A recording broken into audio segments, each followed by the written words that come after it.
जहिया जे लाग जाई मोहर करे जाहो सोहर गवाए लागी।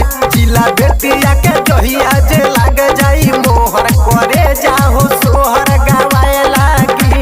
जिला बेतिया के जहिया जे लाग जाई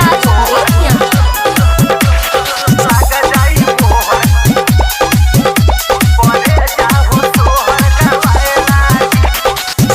कोहर बाबा कर तोहरे हो जाई चाकर हो जमल जवानी बाटे कोते हम खाखड़ हो भले सब केहू तोहरा के छोड़ दी हो हई बेतिया जिला धके छोड़ दी हो। बात नहीं मन पूत पूछ दिल के बारू बुझाए लागी।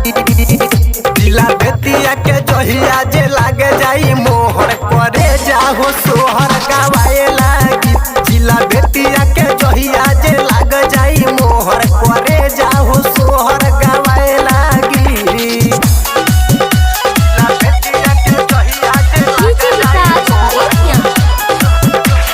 लाग जाई मोहर करे जाहो सोहर गवाए लागी।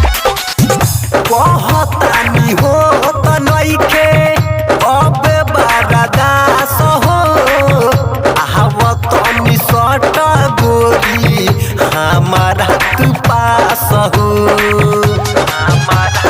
हे गोरी कहे राजो ने रावना आव कोड़ दी हो ओइ जगही आप तोहरा के घाव दी हो। सोनू सावरिया कहे हो जी नायारा में अब तू खाए लागी। जिला बेतिया के जहिया जे लाग जाई मोहर करे जाहो सोहर गवाए लागी। जिला बेतिया के जहिया जे लाग जाई मोहर करे जाहो सोहर गवाए लागी।